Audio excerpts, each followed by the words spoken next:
Hello दोस्तों, स्वागत है आप लोग का आरएम अकेडमी। तो दोस्तों हम लोग यूपी ट्रिपल एस सी टो सीरीज वीडियो री एग्ज़ाम 2018 जो हिंदी को हम क्लियर कर रहे हैं दोस्तों। तो टो सीरीज की जो प्रैक्टिस सेट है वो आज 9 है और इसमें हम हिंदी को कवर कर रहे हैं, ठीक है। तो अर्थात हम लोगों ने 10 प्रैक्टिस सेट में से 9वीं प्रैक्टिस सेट को आज कंप्लीट करेंगे। तो एक प्रैक्टिस सेट और रह जाएगा तो दोस्तों, तो इसमें हिंदी की आप टो सीरीज जो है 10 प्रैक्टिस सेट का मतलब 100 यानी 500 क्वेश्चन हो जाएंगे।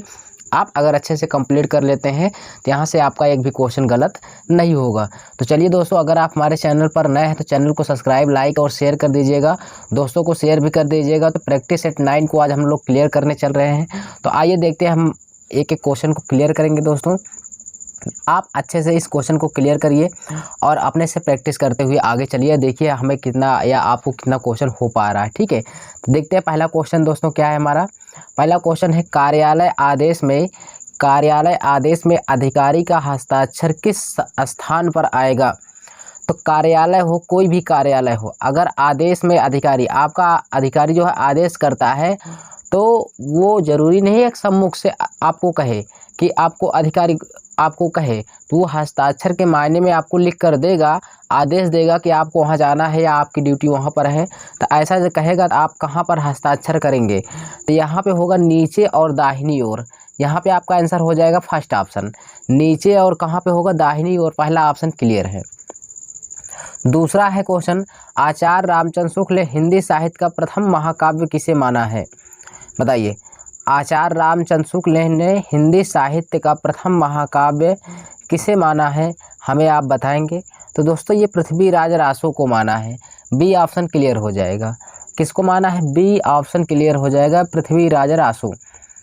यहाँ पे देखेंगे दोस्तों 3 नंबर क्वेश्चन, निम्न में से बंधु शब्द का बहुवचन बताइए। तो बंधु शब्द का अगर आपको बहुवचन बताना है तो यहाँ पे बंधु तो होगा नहीं, बंधुए होगा नहीं, बंधु वर्ग होगा नहीं दोस्तों, बचा ए ऑप्शन आपका क्लियर हो जाएगा। तो बंधु का बहुवचन क्या हो जाएगा, बंधुओं हो जाएगा। तो 4 नंबर क्वेश्चन देखेंगे, हमें यहाँ शुद्ध वर्तनी को देखना है दोस्तों। शुद्ध वर्तनी जो होती है, बारात अत्यधिक नहीं होता, अत्यधिक होता है, ठीक है। तो ये भी पहली बात अशुद्ध ही है। अनाधिकार नहीं होता, अनधिकार होता है, तो ये भी आपका गलत हो जाएगा। अलौकिक नहीं होता, अलौकिक होता है, ठीक, अलौकिक नहीं होता है, अलौकिक होता है। बारात है तो बारात यहाँ पे सही हो जाएगा, ठीक है ना। तो इस तरह के क्वेश्चन आपके यहाँ पे डी ऑप्शन क्लियर हो जाएगा। आगे देखते हैं 5 नंबर क्वेश्चन में, इसमें शुद्ध वर्तनी का शब्द, देखिए ज्योत्सना आपको दिया है तो ज्योत्सना शब्द कई बार रिपीट होता है। तो ज्योत्सना आपका हो जाएगा कौन सा सही, सी ऑप्शन क्लियर हो जाएगा। अब देखिए मतैक में कौन सी संधि होगी, बताओ, दीर्घ संधि होगी कि गुण संधि होगी कि वृद्धि संधि। देखिए दीर्घ संधि में मैं आपको बता दूं, दीर्घ संधि में क्या पहचानेंगे, बड़ा आ का मात्रा, बड़ी ई की मात्रा और बड़ा उ की मात्रा, ये आ जाए तो दीर्घ संधि होती है, ठीक है। और गुण संधि क्या होती है भाई, गुण संधि क्या होती है, गुण संधि में जिसपे एक मात्रा है, अर्थात ये वाली मात्रा आ जाए और ओ वाली मात्रा आ जाए तो ये गुण संधि हो जाती है। क्लियर हो रहे हैं ना। तो बड़ा बड़ी बड़ा उ की मात्रा है तो दीर्घ संधि होती है, ए और ओ की मात्रा आ जाए तो गुण संधि। शॉर्ट कट मैं बता रहा हूँ, पढ़ोगे तो समझ में नहीं आएगा, मैं एकदम पहचानने का तरीका आपको बता रहा हूँ जिससे देखते ही आप जान जाएंगे। और यहाँ पे दीर्घ हो गया, गुण हो गया, वृद्धि। अब यहाँ पे दीर्घ गुण वृद्धि संधि में क्या होती है दोस्तों, एकदम आसान तरीका मैं आपको बता दे रहा हूँ, जिसमें डबल मात्रा दिखे, जैसे आए, समझ पा रहे हैं ना, जिसमें आए और आओ। अब देखिए आय होता है और आओ होता है, तो ये देखो ऊपर डबल मात्रा दिख रही है, जिसमें डबल ऊपर मात्रा दिख जाए वो वृद्धि होती है। तो यहाँ पर देखिए बीच में क्या दिखा, मतैक, डबल मात्रा दिखी है तो वृद्धि संधि हो जाएगी। तो यहाँ पे इसका आंसर कौन सा हो जाएगा दोस्तों, वृद्धि होगी। दीर्घ नहीं होगा, गुण नहीं होगा, यण भी नहीं होगा, ठीक है। अब इतना क्लियर है। चलिए आगे देखते हैं और नेक्स्ट क्वेश्चन देखते हैं 7 नंबर, उच्चारण का संधि क्या होगा, उतधन चारण होगा, यहाँ पे सी हो जाएगा। कैसा होगा, सी ऑप्शन हो जाएगा। अब देखते हैं यहाँ पे 8 नंबर क्वेश्चन, मुंबई में गगनचुंबी इमारतें बहुत हैं, कहाँ पर, मुंबई में गगनचुंबी इमारतें बहुत हैं, तो रेखांकित शब्द में से कौन सा समास समाहित है। तो मुंबई में गगनचुंबी इमारतें, गगनचुंबी जो है क्या है, कर्मधारय है कि तत्पुरुष समास है कि अव्ययी। अब देखिए अव्ययी भाव समास तो नहीं होगा भाई, ना तो ये कर्मधारय ही हो सकता है। ठीक है, बचा क्या, गगनचुंबी, तो गगन को चूमने वाला, तो यहाँ पे आपका शायद तत्पुरुष समास हो जाएगा, एकदम राइट है। जबकि द्विगु समास में पहला पद संख्यावाचक होता है, ठीक है ना, और तत्पुरुष समास में क्या क्या बाद वाला पद क्या होता है, उत्तर पद प्रधान होता है। नेक्स्ट क्वेश्चन देखते हैं भाई, 9 नंबर क्वेश्चन यहाँ पे देखते हैं। यहाँ पे आप सब लोग देखिए, और यहाँ पे देखिए आपको समझ में आ रहा है, चैनल को सब्सक्राइब और लाइक जरूर कर दीजिए। हमें कमेंट में आप जरूर बताइए कि आपको ये वीडियो कैसे लग रही है। चलिए 9 नंबर देखिए, जिसमें कोई पद प्रधान नहीं होता, मैंने अभी बताया जिसमें कोई पद प्रधान नहीं होता है वो बहुब्रीहि समास होता है। कौन सा हो जाएगा, बहुब्रीहि समास। अब चारों आए हैं समास, तो समास में हम चारों को क्लियर कर रहे हैं। कर्मधारय समास का मतलब जिसमें विशेष की विशेषता बताए, अर्थात नाउन की विशेषता बताए, उसको कर्मधारय समास होती है। अव्ययी भाव समास में दो होते हैं, एक अव्यय पूर्व पद, एक नाम पूर्व पद। अव्ययी भाव समास में पहला पद प्रधान होता है। कौन सा पद, पहला पद प्रधान होता है, जिसमें यथा, आ, निर्भर, हर, दर, प्रति, अनु ये सारे शब्द आ जाएंगे उपसर्ग के रूप में, तो अव्ययी भाव समास होता है। तत्पुरुष समास भी आपका हो जाएगा। ठीक है, तो यहाँ पे क्लियर करते हैं बहुब्रीहि समास, यहाँ पे आपका डी ऑप्शन राइट हो जाएगा। 10 नंबर क्वेश्चन देखते हैं, निर्गुण में कौन सा उपसर्ग है, तो उपसर्ग बताना है। उपसर्ग मतलब किसी शब्द के पहले, तो निर दिख रहा था, यहाँ पे सी ऑप्शन आपका राइट हो जाएगा भाई। ठीक है, चलिए यहाँ पे अब आगे देखते हैं 11 नंबर क्वेश्चन। तो दोस्तों चैनल को सब्सक्राइब और लाइक जरूर करिएगा। ठीक है, देखिए यहाँ पे 11 नंबर, बे उपसर्ग किस समूह शब्द में नहीं है, तो बेरहम है, बेखुदी है, पहला वाला सही हो जाएगा। बेदम है, बेईमान है, ये भी सही हो जाएगा। बेसहारा है, बेइज्जत है, ये भी सही हो जाएगा। यहाँ पे बाइज्जत और बाकायदा, यही आपका क्या हो जाएगा, इस क्वेश्चन का आंसर होगा, अर्थात सी। तो किसमें बे का उपसर्ग नहीं लगा है, सी ऑप्शन में नहीं लगा है। अब देखिए 12 नंबर क्वेश्चन क्या कह रहा है दोस्तों, मिठास। मिठास शब्द की उत्पत्ति में प्रत्यय लगा है, तो आस लगा है, साफ ही दिख रहा है, मिठास में आस, तो कौन सा हो जाएगा, सी ऑप्शन। 12 का सी ऑप्शन क्लियर हो जाएगा। अब नेक्स्ट क्वेश्चन देखते हैं 13 नंबर दोस्तों क्या कह रहा है भाई। 13 नंबर कह रहा है, निम्नलिखित में से कौन सा शब्द तत्सम नहीं है। तत्सम, तो यहाँ पे देखिए कपाट है, ये भी तत्सम है। कीटक है और कूची है, कूची है, कुंभकार है, तो यहाँ पे आपका क्या हो जाएगा, तो यहाँ से आपका कुंभकार क्या है, यहाँ पे कीटक होना चाहिए भाई। ठीक है, तो यहाँ पे देखिए कीटक माने कीड़ा होता है, ये भी आपका कीटक भी तत्सम है। तो यहाँ पे जो कूची है ना, यही है, क्योंकि कूची है, यही आपका क्या हो जाएगा, ये तत्सम नहीं, ये क्या है, तद्भव है। बातें क्लियर। चलिए नेक्स्ट क्वेश्चन देखते हैं भाई, 14 नंबर क्या कह रहा है। 14 नंबर कह रहा है, निम्नलिखित शब्दों में तद्भव शब्द है। तद्भव शब्द बताना है, तो तद्भव क्या, अग्नि है तत्सम, पुष्प भी आपका तत्सम है, शलाका भी तत्सम है, जबकि 14 ये आपका तत्सम नहीं है। हमने आपको बताया 1 2 3 4 5 6 7 यानी 1 2 3 4 5 6 7 8 9 10 11 12 13 14 अंक कहीं भी दिया हो, अगर उसको आप ऐसे पढ़ते हैं क्या, कैसे, ये चतुर्दशा, प्रथम द्वितीय तृतीय चतुर्थ पंचमी षष्ठमी सप्तमी अष्टमी ये सब पढ़ते हैं ना, तो ये सब सही होगा। तत्सम नहीं तो सब ये सब क्या हो जाएंगे, तद्भव हो जाएंगे। धरती शब्द का तत्सम होगा धरित्री, ये आपका सी ऑप्शन हो जाएगा। ठीक है, चलिए नेक्स्ट क्वेश्चन देखते हैं, समुद्रगुप्त। 16 नंबर क्वेश्चन, समुद्रगुप्त भारत का नेपोलियन था। समुद्रगुप्त कहाँ का नेपोलियन था भाई, भारत का नेपोलियन था। तो नेपोलियन यहाँ पे किस प्रकार की संज्ञा है, तो नेपोलियन से, तो यहाँ पे आपको व्यक्तिवाचक तो दिख नहीं रहा है, यहाँ पे आपको जातिवाचक हो जाएगा। कैसा हो जाएगा भाई, जातिवाचक। नेपोलियन है तो नेपोलियन है, तो नेपोलियन तो है, लेकिन नेपोलियन में कौन नेपोलियन है ये नहीं पता चल पा रहा है। समझ पा रहे हैं, जैसे मैं कह दूँ गाय है, तो गाय में अब कौन सी गाय है ये तुम्हें कुछ नहीं पता है, तो ये जातिवाचक में आ जाएगी। ठीक है, मैंने कह दिया पर्वत है, तो पर्वत तो बहुत दुनिया में बहुत पर्वत होते हैं, जाति का पता चल रहा है लेकिन व्यक्तिवाचक पता नहीं चल पा रहा। तो बहुत समझने की चीज़ है, बारीक चीज़ है, सब नहीं पकड़ सकते हैं। ठीक है, जिसका कॉन्सेप्ट क्लियर है वही जान पाएगा, अन्यथा पढ़ते तो सब हैं। चलिए आगे देखते हैं, यहाँ से 17 नंबर क्वेश्चन देखते हैं भाई, इनमें से समूहवाचक संज्ञा कौन सी है। समूहवाचक संज्ञा इसमें कौन सी है, तो समूह इसमें दे बताइए, राम। राम तो भाई राम तो दुनिया में एक ही राम है। अनाज है, उसके बाद हिमालय है। आप देखिए हिमालय पर्वत तो पूरी दुनिया में एक ही हिमालय पर्वत है, जबकि सेना अगर जहाँ भी रहती है वहाँ पर एक सेना नहीं रहती, वहाँ पे सेना की टुकड़ी चलती है, तो समूहवाचक हो जाएगा कौन सा भाई, सेना। ठीक है। डी ऑप्शन करेक्ट हो जाएगा। नेक्स्ट देखेंगे भाई 18 नंबर क्वेश्चन क्या कह रहा है कि निम्नलिखित प्रश्न में 4 विकल्पों में से उस विकल्प का चयन करें जो सर्वनाम के भेद को सही विकल्प करे। जिसको हमने बुलाया था वह आया है।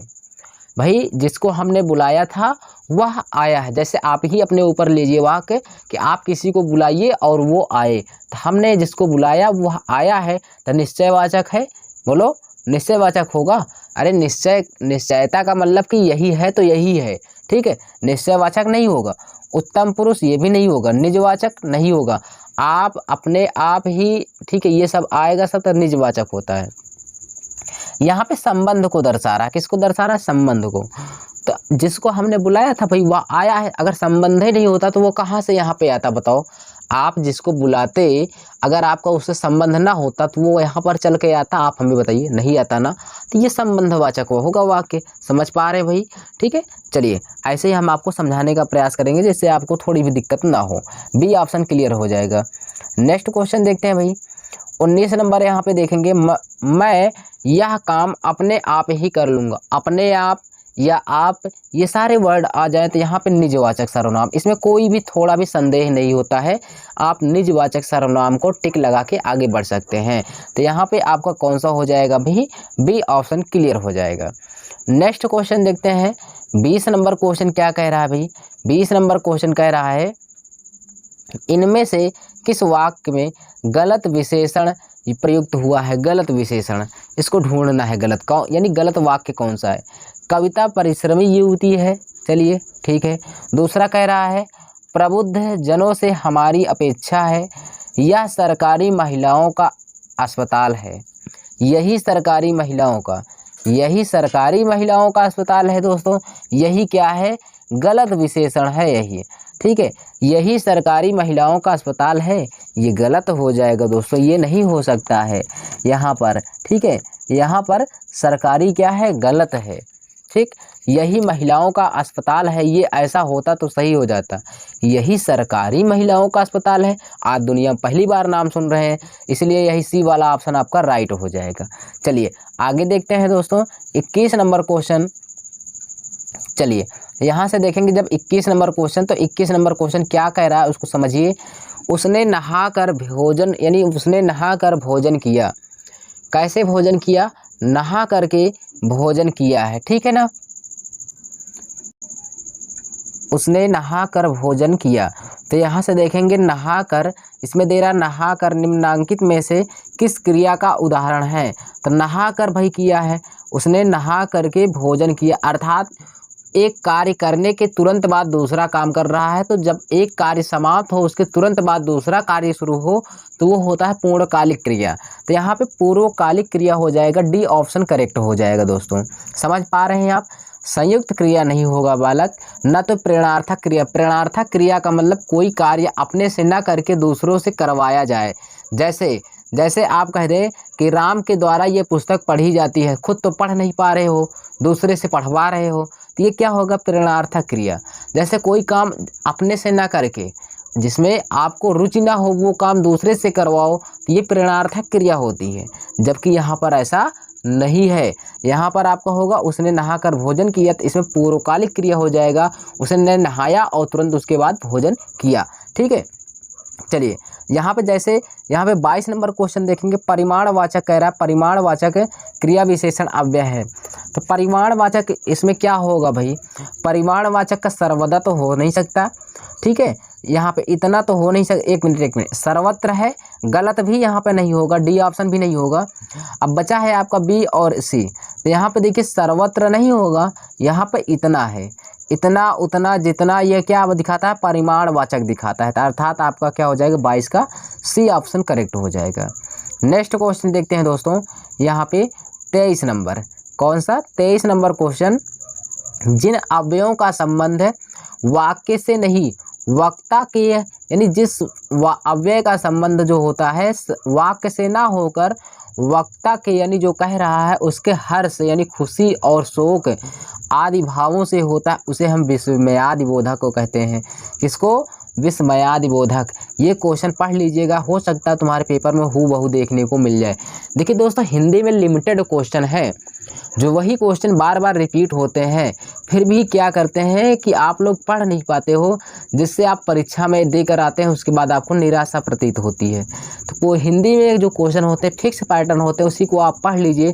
अगर आप 10 बार अभ्यास कर लेते हैं, मैं गारंटी के साथ कहता हूँ 50 में से आप 40 तो हूबहू रटा रटाया क्वेश्चन आएगा। 10 क्वेश्चन सेंस पर आएगा दोस्तों, आप मानते हैं 5 क्वेश्चन आप अच्छे से कर लेते हैं, 45 प्लस कर लेते हैं, बहुत अच्छी बात है।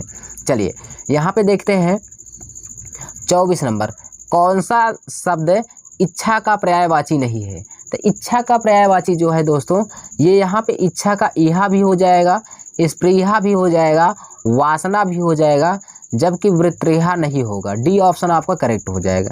इस आंसर का यानी इस क्वेश्चन का आंसर होगा वृत्रिहा, डी ऑप्शन।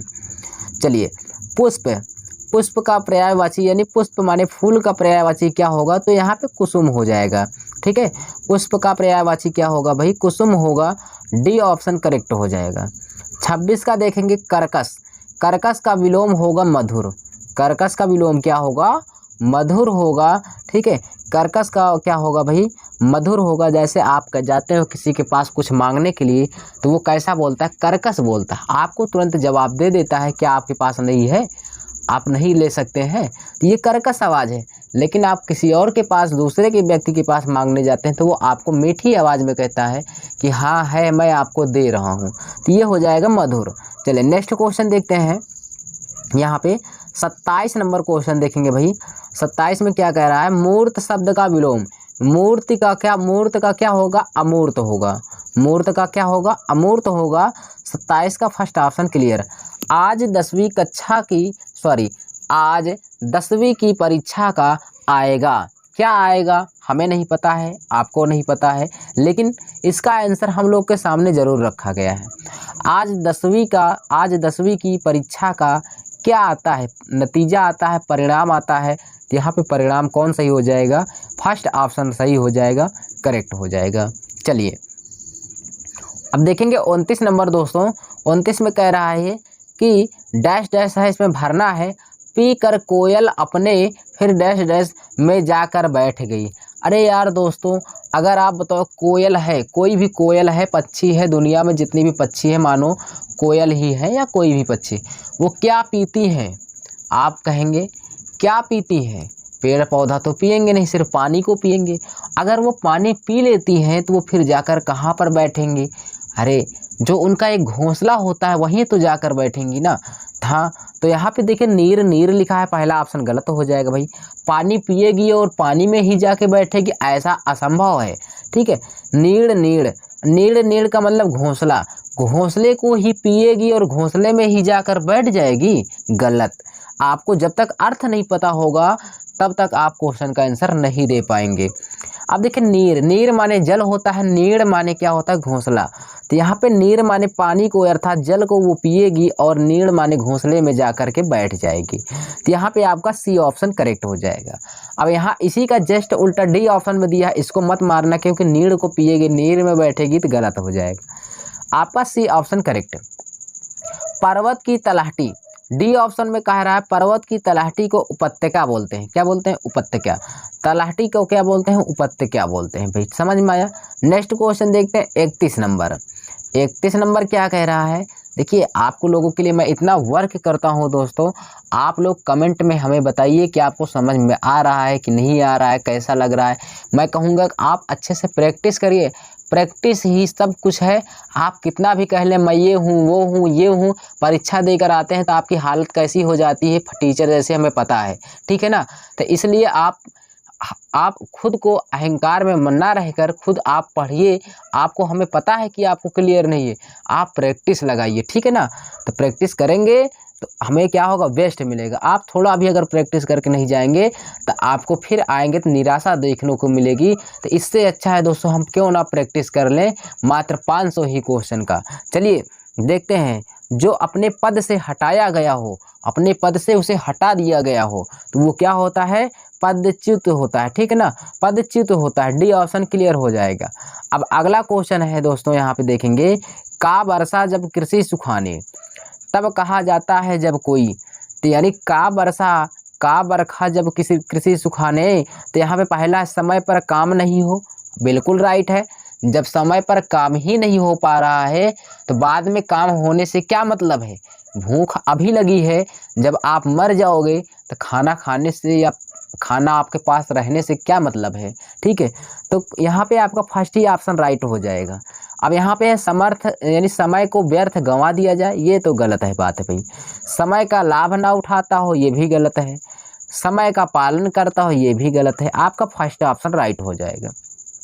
चलिए, इसी प्रकार दोस्तों हम आगे आपको लेकर चलते हैं। इसमें जो नेक्स्ट क्वेश्चन है उसको भी समझाते हैं। यहाँ पे नेक्स्ट क्वेश्चन है विपत्ति मोल लेना। विपत्ति को मोल लेना, विपत्ति मोल लेने का मतलब क्या है दोस्तों। यहाँ पर बिना पत्ते की सब्जी लेना, ये बातें एकदम गलत है। कुछ तो इसी को लगा के चले आएंगे, जिसको नहीं आता है वो यही लगा के चला आएगा। जानबूझकर संकट में पड़ना, एकदम बातें 100% राइट है। जानबूझकर मुसीबत, जान रहे हो कि वहाँ पे मुझे जाना खतरा है, तब भी वहाँ पे जा रहे हो, तो और किसी का दोष नहीं है, सिर्फ तुम्हारा दोष है, आपका दोष है कि तुम्हें पता भी था कि वहाँ जाएंगे तो हमें हानि होगा, क्यों गए थे वहाँ पर। ठीक, तो यहाँ पे होता है विपत्ति मोल लेना, जानबूझकर संकट में पड़ना। ठीक है, नेक्स्ट क्वेश्चन देखते हैं। यहाँ पे 34 नंबर, यहाँ पे देखेंगे हाथ कंगन को अरसी क्या। हाथ कंगन को अरसी क्या, इसका मतलब क्या होता है जानते हैं आप। अर्थात जब आप मुसीबत को ले ही लिए हैं तो आप पीछे क्यों हटना। आपको पेपर देना ही है तो आप पीछे काहे का हटना भाई, उसको डट कर सामना कीजिए। तो ये होता है हाथ कंगन को अरसी क्या, समझ रहे हैं।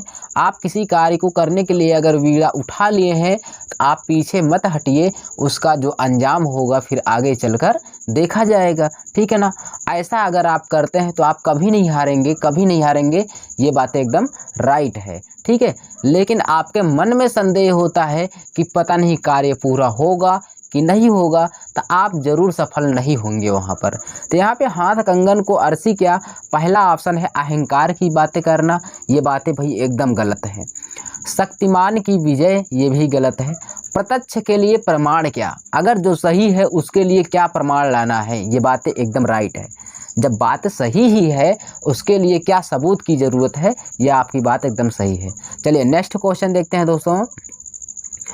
यहाँ पे मुझे बताओ कि तुम्हारा जन्म कब और कहाँ हुआ था। मुझे बताओ कि तुम्हारा जन्म कब और कहाँ हुआ था, वाक्य का भेद बताइए। बताओ, कितना अच्छा बात है भाई। मुझे बताओ कि तुम्हारा जन्म कब और कहाँ हुआ था, इसमें कोई दो बात नहीं है। ये आपको सीधे सरल वाक्य की ओर लेके जा रहा है दोस्तों यहाँ पर। और आश्रित वाक्य है, संयुक्त वाक्य है और मिश्र वाक्य है। तो यहाँ पे आप क्या लगाएंगे बताइए हमें। तो यहाँ पे आपका मिश्र वाक्य हो जाएगा दोस्तों। आप बताइए या मुझे बताइए कि तुम्हारा जन्म कब और कहाँ हुआ था। मिश्र वाक्य का मतलब दो वाक्यों को जोड़ रहा है एक प्रकार से। मिश्र वाक्य कब क्यों कि अगर आ जाए तो वो मिश्र वाक्य होता है। ठीक, चलिए आगे देखते हैं दोस्तों।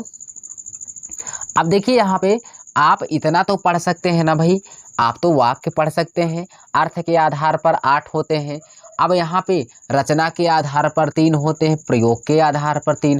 तो आप 8 3 11 3 14, अगर आप 14 वाक्य को पढ़ लेते हैं तो आपको अगर 2 नंबर मिल रहा है तो क्या बात है दोस्तों, पढ़ लीजिए।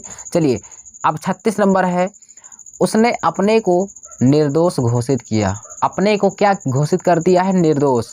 उसने कहा कि मैं निर्दोष हूँ, बिल्कुल यही बात आपका हो जाएगा, क्योंकि क्वेश्चन में आपके कहा था उसने अपने आप को, यानी उसने अपने को निर्दोष घोषित किया। इसको सरल वाक्य के मिश्र वाक्य के रूप में कौन सा सही होगा, तो मिश्र वाक्य के रूप में पहला ही आपका क्या हो जाएगा, राइट हो जाएगा। अब आगे आप पढ़ लीजिए, आगे कुछ नहीं है, बस सही हो गया, सही हो गया। चलिए नेक्स्ट क्वेश्चन देखते हैं दोस्तों। यहाँ पे शुद्ध वाक्य छांटिए। यहाँ पे देखिए पहला है उस वन में प्रातः काल के समय का दृश्य बहुत ही सुहावना होता है। ये बातें भाई गलत है। उस वन में सुबह के समय का दृश्य, उस वन में सुबह के समय का दृश्य बहुत ही सुहावना होता है। सी ऑप्शन में उस वन में प्रातः काल का दृश्य बहुत ही सुहावना होता था, ये एकदम करेक्ट बात हो सकता है दोस्तों और सही भी है। ठीक है, 37 का सी ऑप्शन यहाँ पे क्लियर हो जाएगा। नेक्स्ट क्वेश्चन देखेंगे यहाँ पे 38 नंबर दोस्तों। 38 में क्या कह रहा है, 38 में कह रहा है कि किस वाक्य में सदैव एक वचन पुल्लिंग तथा अन्य पुरुष में होती है, बताओ। तो यहाँ पे किस वाक्य में सदैव एक वचन पुल्लिंग और अन्य पुरुष में होती है, तो ये हो जाएगा भाववाच्य, अर्थात सी ऑप्शन क्लियर। तो यहाँ पे वाच्य कितने प्रकार के, 3 प्रकार के होते हैं, कर्मवाच्य, कर्तवाच्य, भाववाच्य। अब यहाँ पे 39 नंबर क्वेश्चन देखेंगे। 39 में कह रहा है कि निम्न में से किस वाक्य में संप्रदाय कारक है।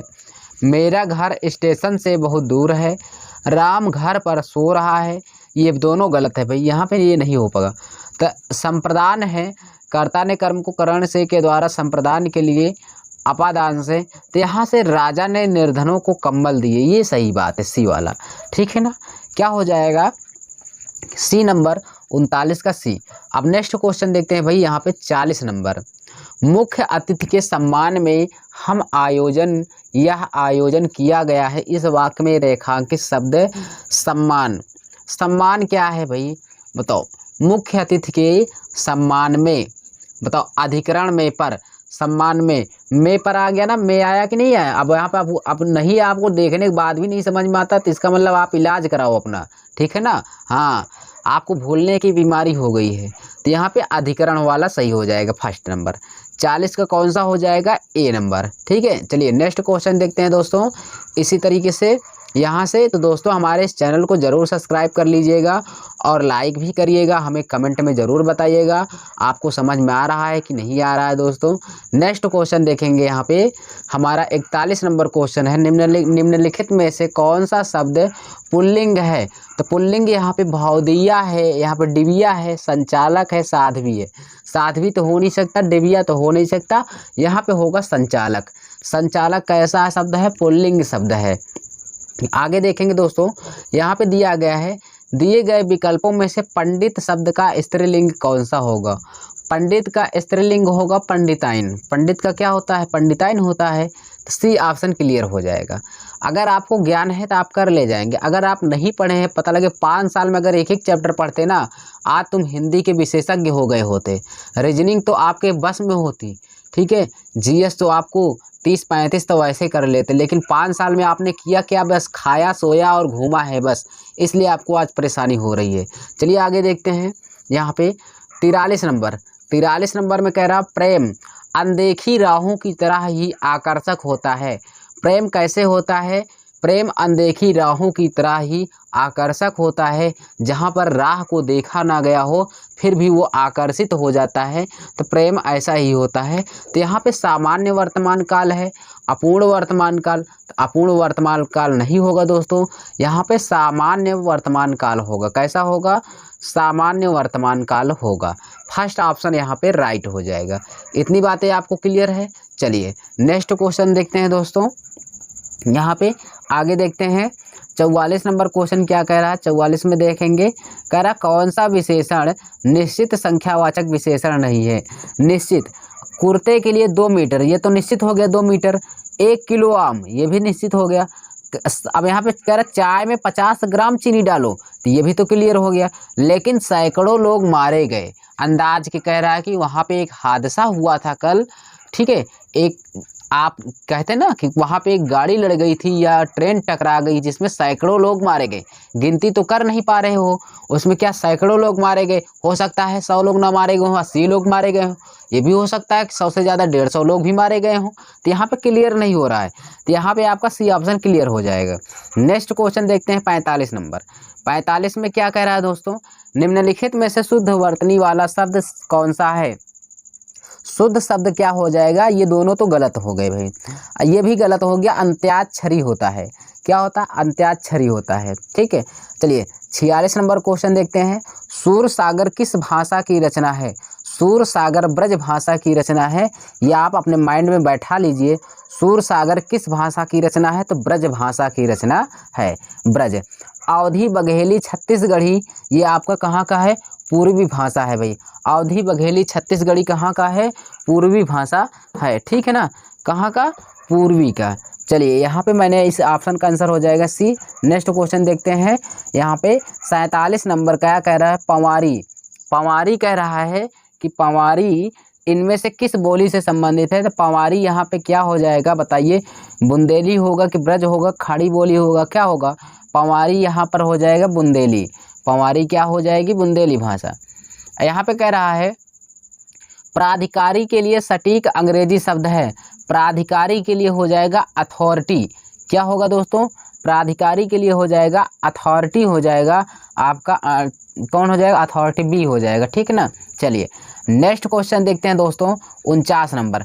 अब यहाँ से देख रहे हैं आप अंग्रेजी से हिंदी या हिंदी से अंग्रेजी बनाने के लिए 1 से 2 क्वेश्चन आ रहे हैं, फिर भी कोई इसको पढ़ेगा नहीं क्योंकि सबको आता है ना। जब लेकिन पेपर दे के आएंगे ना तो बाद में क्या बताएंगे कि यार अंग्रेजी वाला 2 क्वेश्चन आ गया, नहीं मेरा इतना नंबर हो जाता है। क्या गूलर पढ़ रहे हो अभी? तो अभी समय है 10-15 दिन का, पढ़ लो जिससे आपका तैयार हो जाए। ठीक, मैं आपको समझाऊंगा, ठीक है, आपको डांटूंगा भी, जिससे आप थोड़ा भी अगर आपके समझ में आ जाए, आप पढ़ लीजिए, आपका सिलेक्शन होगा, आपका भविष्य बनेगा और किसी दूसरे का नहीं। ठीक है, चलिए यहाँ से देखिए, शिक्षा मनुष्य जीवन की नींव है। जो शिक्षा है, अब देखिए शिक्षा जो है मनुष्य जीवन की नींव है, सही अनुवाद लिखिए। अब देखिए इसमें शिक्षा मनुष्य जीवन, जीवन शब्द आ गया भाई, जीवन। आपके पास बहुत पैसा है, कोई काम का नहीं है, आप 10 लाख 20 लाख पैसा रखे हो ना, अगर आप उस पर अहंकार करते हैं, एक एक्सीडेंट हो जाता है 10 लाख कब ख़त्म में हो जाएगा आपको पता भी नहीं चलेगा। एक बीमारी हो जाएगी, उसी को बीमारी नहीं ठीक होगी लेकिन पैसा ख़त्म हो जाएगा, कुछ पता नहीं चल पाएगा पैसा। तो पैसा टिकाऊ नहीं है, इस दुनिया में पैसा कुछ नहीं है। सिर्फ आप इस दुनिया में क्या है, आपका शिक्षा, शिक्षा आपके साथ रहेगी। आप दुनिया में कहीं भर भी चले जाएंगे, आपके पास खाने के लिए नहीं रहेगा, लेकिन शिक्षा आपके साथ हमेशा रहेगी। शिक्षा सब कुछ है और इस दुनिया में कोई कुछ नहीं है, ठीक है ना। हाँ, तो यहाँ से देखिए education is necessary for all, ये आपको पहला गलत हो जाएगा। एजुकेशन इज़ द फंडन, यानी यहाँ पर फाउंडेशन फॉर ऑफ लाइफ। अब देखिए यहाँ पे मैंने जीवन पर क्यों क्लिक किया था, जानते हैं जीवन पर? क्योंकि जीवन का मीनिंग होता लाइफ। लाइफ सिर्फ एक ऑप्शन में दिया गया है, किसमें? बी ऑप्शन में। तो अगर जिसको बिल्कुल नहीं आता तो छोटी मोटी अंग्रेजी तो आती होगी, 5 में 2 में 3 में तो पढ़ा होगा। लाइफ माने जीवन होता, और किसी में तो लाइफ का नाम ही नहीं लिया गया है। बोलो यहाँ पे कौन सा सही होगा? बी ऑप्शन क्लियर हो जाएगा। चलिए 50 नंबर, यहाँ पे 50 क्वेश्चन देखते हैं। 50वां नंबर क्वेश्चन देखेंगे भाई, निम्न में से तीक्ष्ण का विलोम शब्द कौन सा होगा? तीक्ष्ण, तीक्ष्ण का मतलब नुकीला, यहाँ पे तीक्ष्ण का विलोम होगा कुंठित। 50 का ए ऑप्शन आपका क्लियर हो जाएगा, 50 का ए ऑप्शन। तो दोस्तों इसी तरीके से हमने आपको 50 क्वेश्चन कराए दिए हिंदी के प्रैक्टिस सेट। आप अगर ईमानदारी से 50 क्वेश्चन किए होंगे, अगर आपको 30 क्वेश्चन आया होगा, 40 क्वेश्चन आया होगा तो बहुत अच्छी बात है। आप और जहाँ से नहीं आपका हो पा रहा क्वेश्चन, वहाँ से आप पढ़िए, क्वेश्चन को अच्छा करिए, जिससे आप इस परीक्षा को क्रैक कर पाएँ। ठीक है, तो वीडियो समझ में आया हो, पसंद आई हो तो चैनल को सब्सक्राइब और लाइक कर दीजिएगा। हम मिलेंगे आपको नेक्स्ट वीडियो में, तब तक के लिए धन्यवाद।